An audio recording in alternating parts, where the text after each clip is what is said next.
Welcome to yet another Adrenalin Shot, a short, sharp injection of something interesting.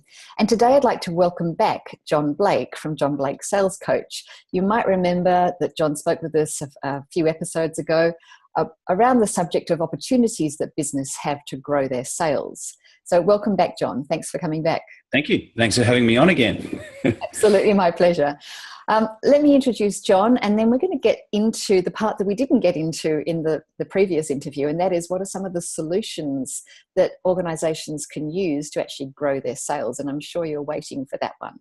So for the past 27 years, John Blake's been a highly successful salesperson, sales manager, business owner, author, and sales and marketing consultant.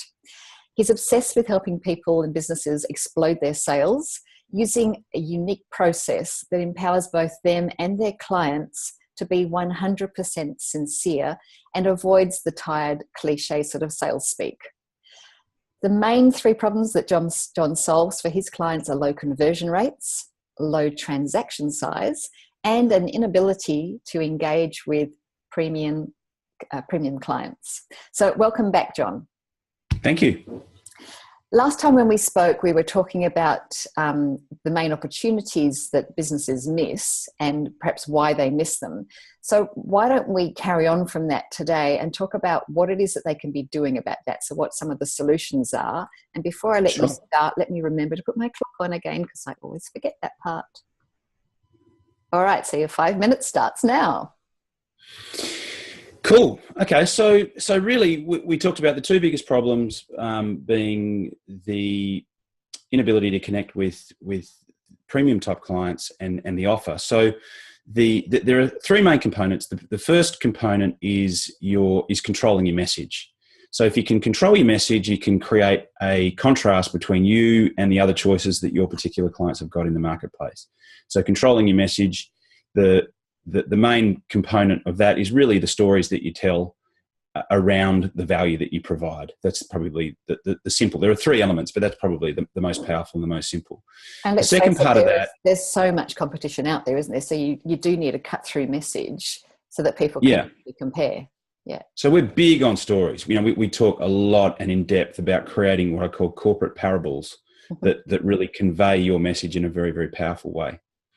The second element of that is really the connection part. So being deliberate about who you go after and really harnessing the story part of what it is that you do to show up with credibility in the hands of your ideal client that you have taken some time to work out. So spend some time on the who and then allow your reputation to show up so that by the time you actually get them on the phone, they know who you are, they know the value that you provide, and that there's some context and some contrast that's been created in their mind, in their perception, before you have that initial contact. So I teach a contact marketing strategy that involves putting together a package of information and sending that to somebody as a precursor to contacting them.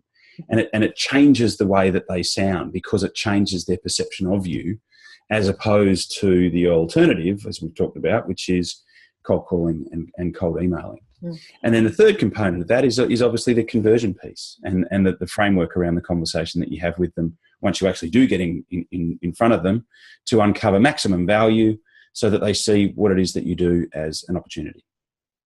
Yeah, I mean, I know so many people say to you, sales is just a numbers game. You know, you've just got to keep phoning, and eventually you'll get one that says yes. What I like about what you're saying is that there's a better way of getting in front of people. Yeah. That means that it's not just a numbers game and it's not something that you've got to build up a tough skin about, that you can actually bring some value, show them some benefits in the lead up to the actual conversation that you have with them.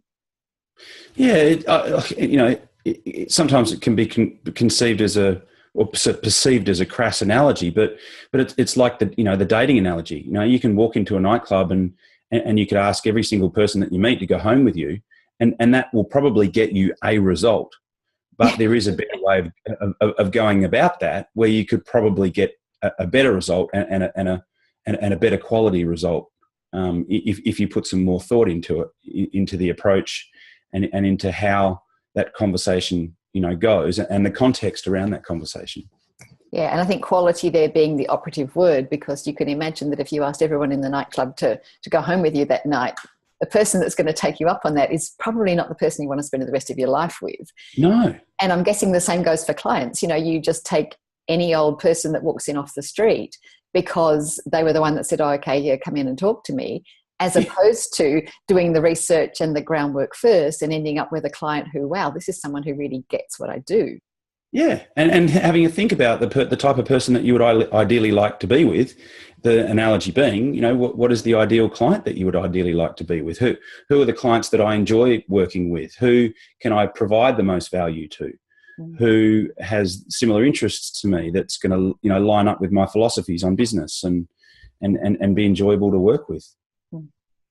Yeah, I think it's a very, very important distinction. And I'm sure a lot of us have got clients that we should fire and sort of almost start over again with an approach like you're talking about, where you go out deliberately looking for the clients who do align with you.